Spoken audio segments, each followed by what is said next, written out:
Dostlar selamlar. Analiz Şampiyonlar Ligi özele hoş geldiniz. Öncelikle bir içerik bilgilendirmesi yapalım. Sezon boyunca Şampiyonlar Ligi'nin olduğu haftalarda Salı, Çarşamba, Perşembe veya da Salı, Çarşamba olarak analiz blog video olarak gelecek. Yani aslında bu videonun içerisinde hem Salı'yı hem Çarşamba'yı hem de Perşembe'yi bulabileceksiniz. Analiz normal içeriğini ise Perşembe günü saat 4'te Cuma bülteni ile birlikte devam edecek. Bahis eğitim serimizi artık son videomuz olan hırsla bitirdik. Artık pratiğe geçtik. Şampiyonlar Ligi başlıyor, UEFA başlıyor, sezonlarımız devam ediyor. Artık bir noktada teoriden çıkıp pratiğe geçme vakti geldi. İzlemeyen arkadaşlarım da bahis eğitimlerimizi izlemesini kesinlikle öneriyorum. Salı, çarşamba ve perşembe günleri için hedef oranımız zaten 1.36. O yüzden buna uygun şekilde Şampiyonlar Ligi değerlendirmeleri yapacağız. Şampiyonlar Ligi'nin olduğu haftalarda da her hafta Cumartesi günü akşam 8'de Şampiyonlar Ligi özel içeriğimiz kanalımızda olacak. Sizler de bu içerikleri kaçırmamak için abone değilseniz abone olup bildirimleri açabilirsiniz. Her videoyu beğeniniz çok önemli. Videoları da beğeni bırakarak ilgisi olan arkadaşlarımızın, futbola, bahise ilgisi olan arkadaşlarımızın bu videoların karşısına çıkmasını sağlayabilirsiniz diyelim ve hadi çok özlediğimiz Şampiyonlar Ligi'ne geçelim. Galatasaray da bu videonun içerisinde olacak. Şampiyonlar Ligi'nden ilk maçımız açılış maçlarından PSV Eindhoven Saint-Gillois'u ağırlayacak kendi evinde Philip'te. Şimdi öncelikle PSV cephesine bir bakalım. PSV'ye baktığımızda aslında sezona iyi bir başlayan PSV var diyebiliriz. Son maçta bir Telstar sürprizi olsa da ilk maçı 6-1 Rotterdam karşısında kazandılar. Twente'yi 2-0'la geçtiler deplasmanda. Groningen'e 4 attılar içeride. Son maçta Telsters'ı 2-0 yenildiler. Telsters'ın ben bu sene Hollanda'dan düşeceğini düşünmeme rağmen PSV karşısında çok büyük bir sürpriz yaptılar diyebilirim. Saint-Gilloise ise dolu dizgin yoluna devam ediyor. Antwerp'le 1-1 berabere kaldıkları sezonun açılış maçından sonrasında Oh Leuven'i 5-0 yendiler. Gent'i deplasmanda 3-2 yendiler. 3-0'lık bir standart Liège galibiyetleri var. Lellouvr'le 0-0'lık bir beraberlikleri var. Akabinde ise son maçta kendi sahalarında direkt rakiplerinden biri olan Anderlet'i 2-0'la geçtiler. Ama Şampiyonlar Ligi dediğimiz senaryo biraz daha aslına bakarsak tecrübe gerektiren, o platformda oynamayı gerektiren bir senaryo. Benim buradaki yani bu maç özelindeki ana tercihim iki tane açık futbol oynayan takım. Sergio da evet ya bu ligde ben de varım demek isteyecektir açıkçası. Çok var olabileceğini düşünmüyorum. Ama oyunları hep pozitif yönde giden bir takım. PSV'yi ise biliyoruz zaten. Dolu dizgin bir PSV var karşımızda. Özellikle Filip'te taraftarıyla beraber hızlı başlangıçlar yapabiliyorlar. Bu maç özelinde benim ana tercihim ilk yarı 0.5 üstü yönünde olacak. Alternatiflerde maçı canlıdan takip etmenizi öneriyorum. İlk yarıdaki bir golle birlikte arkasında da ikinci yarıda bir gol daha bekliyorum. Ama benim buradaki ana tercihim ilk yarı 0.5 olacak. Maçları tekli değerlendirmenizi öneriyorum. Şampiyonlar Ligi'nin ilk haftasındayız. Sürprizler olabilir, hazır olmayan takımlar olabilir. O yüzden biraz daha temkinli gitmekte yarar var. PSV Saint-Gilloise maçında ilk yarıda ağlar minimum bir kere sarsılacaktır diye düşünüyorum. Haydi gelin ikinci maçımıza geçelim. İkinci maçımızda Benfica Karabağ'ı ağırlayacak. Karabağ tarih yazıyor. Aslında bu durumdan hepimiz çok memnunuz ve gururluyuz. Sonuçta kardeş ülkemiz Azerbaycan ekibi Karabağ. Baktığımız zaman playofflarda son maçta Ferencvaros'u ilk maçta 3-1, ikinci maç 3-1 yendi. İkinci maçta ise kendi sahasında 3-2 yenilmesine rağmen turu almayı bildi. Bir tarih var ortada. Evet, Karabağ burada direnmeye çalışacaktır. Bir de Benfica cephesine bakalım. Benfica Estrela'yı 1-0 yenerek sezona başladı. Daha sonrasında içeride Tondela'yı 3-0'la geçtiler. Alverca'yı ligin yeni ekibini 2-1 yendiler. Son maçta ise Santa Clara karşısında 1-1'lik bir beraberlik aldılar. 1.72'lik bir XG ürettiler fakat Santa Clara'ya çok pozisyon verdiler.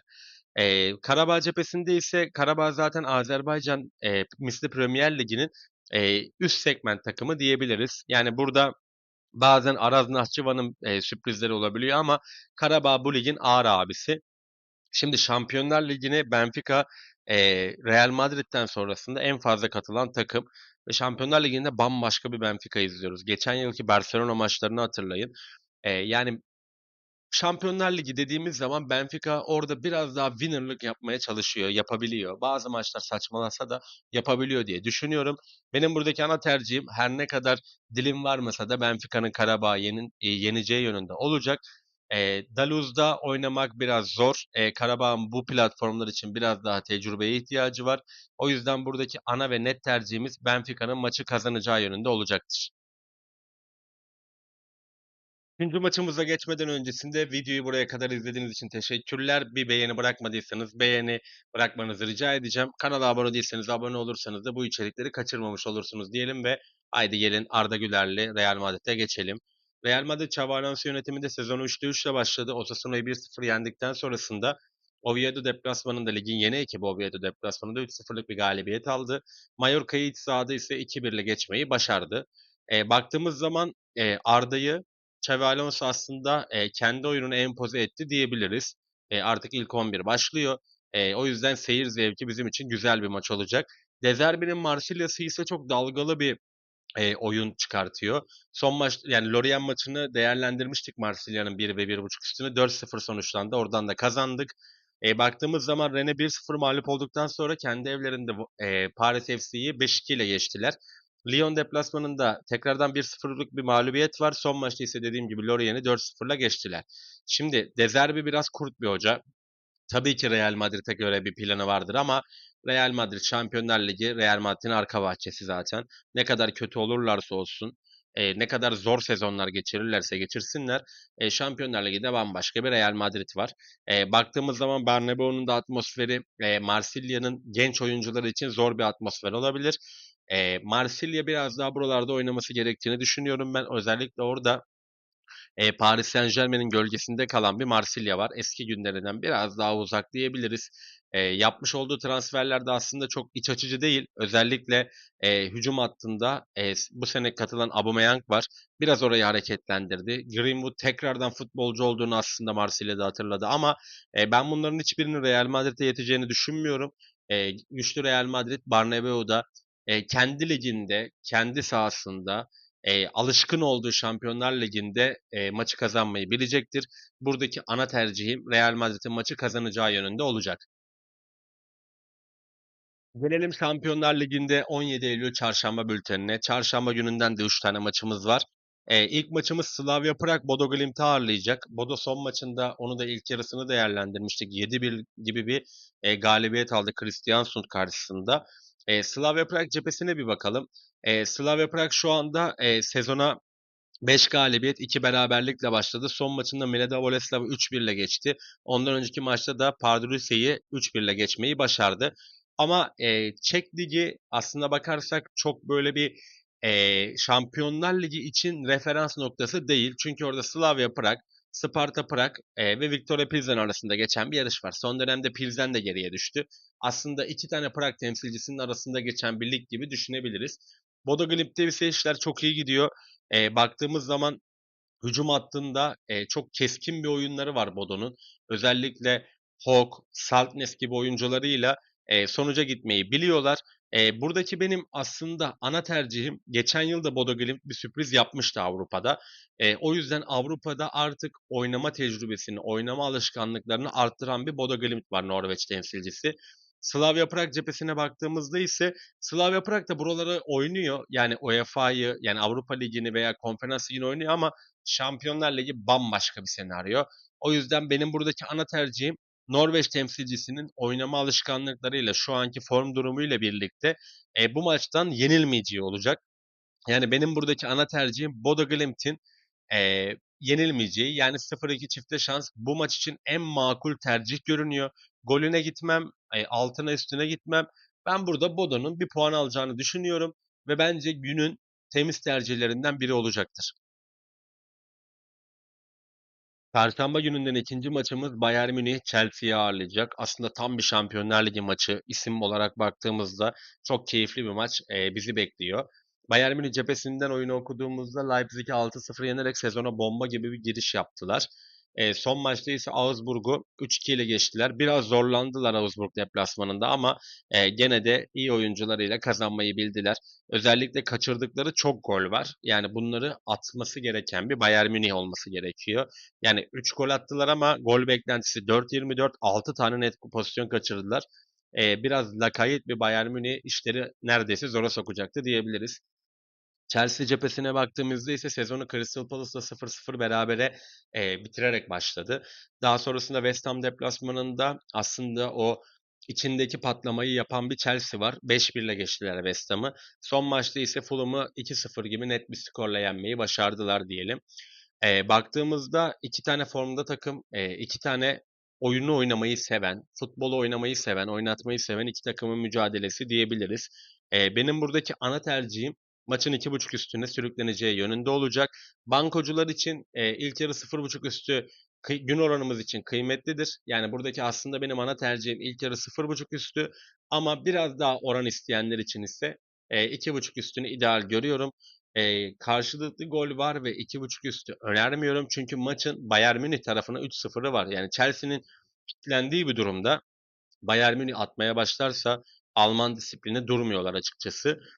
O yüzden buradaki benim ana tercihim ilk yarı 0,5 üstü olacak. Alternatif tercihim ise 2,5 üstü bu maç için oldukça kıymetli görünüyor diyelim. Perşembe gününden son maçımız ise Liverpool Atletico Madrid'i ağırlayacak Anfield'da.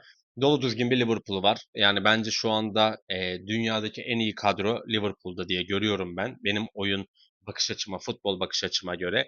Özellikle Ekitike oldukça formda. Yani Ekitike'nin üstüne bir de İsa aldılar. Wirtz sanki 20 yıllık Liverpool'luymuş gibi bir futbol oynuyor. Szoboszlai çok formda. Yani o yüzden burada Atletico Madrid'in biraz işi zor. Neden zor diyorum. Normalde Atletico Madrid kolay lokma değildir ama sezona öne geçmesine rağmen Espanyol'a oyunu tutamayarak 2-1'lik yenilgiyle başladı Atletico Madrid. Daha sonra ligin zayıf takımlarından yani görece zayıf takımlarından olan Elche ile 1-1 berabere kaldılar. Alaves deplasmanından ise yine 1-1 ile döndüler. Yani 3 maçta 2 puan, hiç galibiyet yok. O yüzden artık yani Atletico Madrid'le özdeşleşmiş Simeone bile 3-4 maç daha böyle giderse eleştirilmeye başlar. Biraz daha tehlike çanları çalabilir. Şimdi bir tarafta oyunundan keyif alan, sezona çok iyi başlayan, özellikle son maçta baktığımızda Arsenal'ı da 1-0 yenen yani Newcastle deplasmanı ve Arsenal'ı ağırladıkları iki maçtan 6 puanla dönen bir Liverpool var. Ve öbür tarafta ise sezonun ilk 3 maçında birer puanla 2 puanı olan 0 galibiyeti olan Atletico Madrid var. Şimdi Şampiyonlar Ligi dediğimiz senaryoda biraz da motivasyonlar da devreye girer. Hem Şampiyonlar Ligi'nin ilk maçı iki takım için de mevcut form durumlarına baktığımızda Liverpool'u çok önde görüyorum. Arne Slot artık burada oyununu oturttu, takviyelerini yaptı, istediği futbolcuları aldı, çok ciddi paraları aldı. O yüzden benim buradaki ana tercihim Liverpool'un maçı kazanacağı yönünde olacak. Yani açıkçası Atletico Madrid her ne kadar zor bir takım olsa da ben Liverpool için oldukça kolay bir galibiyet olacağını düşünüyorum. Ana tercihim Liverpool'un maçı kazanacağı yönünde olacak. İsteyenler yani daha fazla oran isteyenler Liverpool'un 2 golüyle birlikte birleştirip combo şeklinde maç sonucu 1 ve 1,5 üstünü de değerlendirebilir. Ama bizim gün oranımız için ana tercihimiz burada Liverpool'un maçı kazanacağı yönünde olacak. Perşembe gününden ilk maçımız Eintracht Frankfurt Galatasaray. Analize geçmeden öncesinde videoyu şu zamana kadar izlediğiniz için çok teşekkür ediyorum. Beğeni bırakmadıysanız bir beğeni bırakmanızı, abone değilseniz de abone olmanızı rica edeceğim. Siz de bu içerikleri bildirimleri açarak, abone olup bildirimleri açarak kaçırmayabilirsiniz diyelim ve haydi gelin bizim için haftanın maçına geçelim. Galatasaray Eintracht Frankfurt deplasmanında öncelikle bir Eintracht Frankfurt cephesini inceleyelim, yorumlayalım, konuşalım. Şimdi Eintracht Frankfurt'a baktığımızda özellikle Can Uzun oldukça formda ve gollü maçlar geçiriyor Eintracht Frankfurt. Yani en kritik noktası bu aslında. Sezona 4-1'lik Werder Bremen galibiyetiyle başladılar Werder Bremen'i ağırladıkları maçta. Deplasmana gidip Hoffenheim'ı 3-1 yendiler. Son maçta ise Leverkusen'e 3-1 yenildiler. Şimdi Leverkusen Frankfurt'u nasıl yendi? Bu maçı özellikle ben 90 dakika izledim. Özellikle Grimaldo'nun inanılmaz güzel bir frikik golü vardı.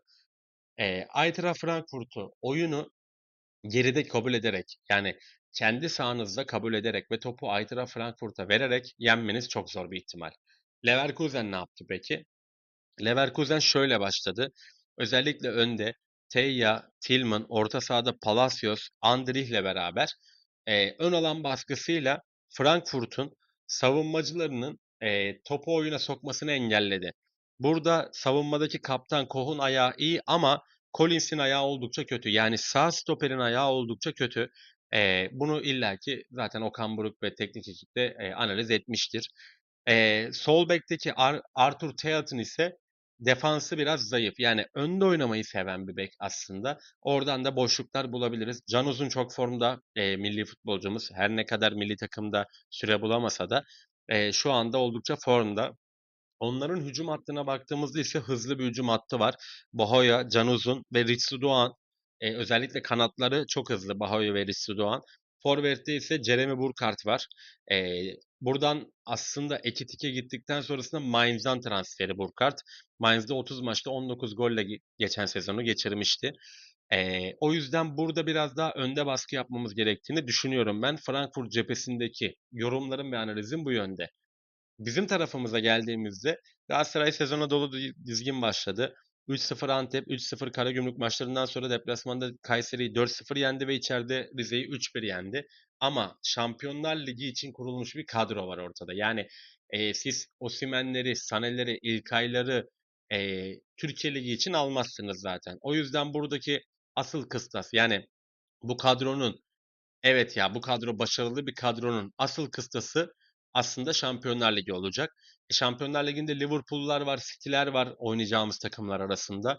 O yüzden görece hemen hemen aynı denk takımlardan alınacak puanlar çok önemli. Mesela Monaco, Frankfurt, Ajax bunların örnekleri. Zaten içeride Bodo ve Saint-Gillois'u yenmek gerekiyor ki kendini yukarı atabilsin. Buradaki benim öngörüm önde başladığı zaman Galatasaray'ın maçı kazanabileceği bile yönünde. Ama eğer ki oyunu geride kabul edersek Eintracht Frankfurt o kilidi çözüp kapıyı açacaktır. Buradaki benim ana tercihim ise Galatasaray'ın minimum bir puan alacağı yönünde olacak. Yani 0-2 çifte şans bu maç için uygun görünüyor. Ama oyunu dediğim gibi kabul edip topu Frankfurt'a verirsek işimiz biraz zor olacak. Her maç olduğu gibi bu maçı da tekliden değerlendirmenizi öneriyorum. Ama buradaki benim ana tercihim Almanya deplasmanından bir puanla Türkiye'ye döneriz gibi duruyor. Umarım da konuştuğumuz, düşündüğümüz, analiz ettiğimiz gibi olur. Frankfurt'tan da bir puanla yani tabii ki ilk etapta 3 puanla ama en azından Şampiyonlar Ligi'nde bu tarz maçlarda yenemiyorsan yenilmeyeceksin. En azından bir puanla dönmeyi başarabiliriz. Perşembe gününden ikinci maçımız Manchester City Napoli'yi ağırlayacak. Öncelikle bir City cephesine bakalım. Yani artık Guardiola bile City'den sıkılmış olabilir. Wolverhampton'ı 4-0'la dolu dizgin yenerek başlıyorsunuz sezona. Sonra o 4-0'ın aslında kamuoyu beklentisiyle beraber Tottenham'ı içeride ağırlıyorsunuz. Tottenham Postecoglou ile yollarını ayırdı. Thomas Frank geldi. Yeni bir hoca değişikliği var. Daha takım oturmadı gibi düşünülürken Tottenham'a 2-0 kendi evinizde yeniliyorsunuz. Sonra diyorsunuz ki Tottenham'ın yaralarını sarayım. Brighton'a gidiyorsunuz. Brighton'da da öne geçtiğiniz maçı Brighton'a veriyorsunuz. Yani City için artık o metiyeler düzülen City, Inter'i İstanbul'da yenip Şampiyonlar Ligi'ni alan City'den açıkçası eser yok benim gözümde. Napoli cephesine baktığımızda ise Napoli Conte ile bir ritim yakaladı. Sassuolo'yu 2-0'la geçerek başladı deplasmanda sezona. Son maçta Cagliari'yi zor olsa da 1-0 yendi ama Conte'nin teknik direktörlük mantığında bu tarz 1-0'lık galibiyetler var. Bu sene takıma De Bruyne ve Noah kattılar. Onlar da oldukça önemli transferler bence. Son transferi ise Manchester United'dan Rasmus Højlund oldu 9 numaraya, 9 numara pozisyonuna. Aslında Lukaku ve Højlund burada biraz daha forma mücadelesi yapacak ve aslında çok uzun süredir benim takip ettiğim Udinese'den Lorenzo Luka da kadroya katıldı. Yani hücum hattını varyasyonel bir hale getirdi Conte. O yüzden Napoli hücumları artık daha etkin, daha efektif, daha etkili diyebiliriz. Burada da ben bunu göreceğimizi düşünüyorum. City'nin mevcut form durumunda City gol yiyen bir takım. Gol yiyor. Yani evet Wolverhampton atamadı ama Wolverhampton'ın bence bu sene Premier Lig'deki son sezonu benim görüşüm. O yüzden o bir kıstas veya da analiz değil. Ben burada Napoli'nin minimum bir gol atacağını düşünüyorum. Buradaki benim bu maç özelindeki ana tercihim deplasman 0.5 üstü yönünde olacak. Her ne kadar bütün otoriteler City kalitesiyle Şampiyonlar Ligi olduğu için City'yi gösterse de benim buradaki ana tercihim City'ye yenilse bile Napoli 2-1, 3-1, 3-2 gibi skorlarla yenilse bile Napoli'nin ben buradaki o az önce saydığımız hücum varyasyonları ve City'nin bu dağınıklığını değerlendireceğini düşünüyorum. Deplasman 0.5 üstü benim güvendiğim maçlarımdan biri bugün için. Perşembe gününden ve Şampiyonlar Ligi özel yayınımızdan son maçımız ise Sporting Lisbon Kairat Almaty'yi ağırlayacak. Şimdi öncelikle bir Kairat cephesine bakalım. Tarih yazan bir Kairat var. Yani Celtic'i elediler playoff'larda. Mükemmel bir kaleci performansı ile elediler Kazak temsilcisi. E, evet bir iyi niyetleri var. Aslında bir tarih yazma niyetleri var. Ama bence tarihin artık son noktası burası. Şampiyonlar Ligi'ne katılmak Kairat Almaty'nin tarihinde yaşayacağı nadir şeylerden birisi. Lizbon cephesine baktığımızda ise Lizbon bir kan kaybı yaşadı. Evet, Gyökeres'i kaybetti. Gyökeres'in boşluğunu aslına bakarsak daha öncesinde de bir sürü yerde şansını deneyen Suarez'le kapattılar. Luis Suarez'le.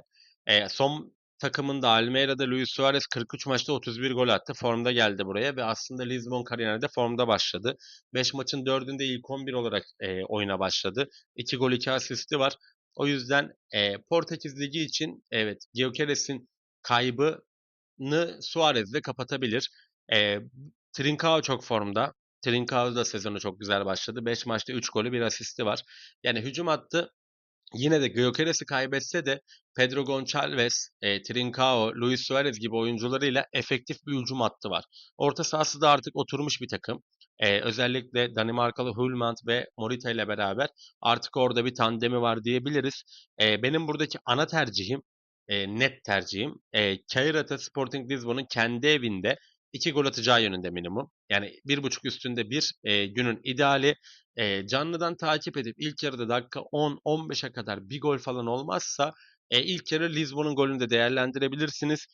Bu arada benim çok uzun süredir takip ettiğim Panathinaikos'un forveti Ioannidis de Lizbon'a katıldı. Ama benim buradaki ana tercihim yine de daha böyle garantiye gitmek, bizim gün hedefimizi düşünmek için Lizbon'un maçı kazanacağı ve minimum 2 gol atacağı ama alternatifte de Lizbon'dan ilk yarı bir gol bekliyorum. Burada bir player tercihim de var. Trincao'nun Kağıt Almet ağlarına bir minimum bir gol bırakacağını düşünüyorum. Player'ı sevenler yani player bahislerini sevenler bu kısmı da değerlendirebilir diyelim. Şampiyonlar Ligi özel yayınımızı da şu anlık bu şekilde bitirelim. İzlediğiniz için, bize tahammül ettiğiniz için çok teşekkür ederim. Umarım kazançlı bir hafta sonu girişi yaparız. Videonun başında söylediğim gibi sezon boyunca Şampiyonlar Ligi bültenlerini bu şekilde blok olarak paylaşacağız ve cumartesi gününden yükleyeceğiz ki sizlere sizin de analiz etme, oynama, daha erken bahis almak isteyenler için zaman bırakalım.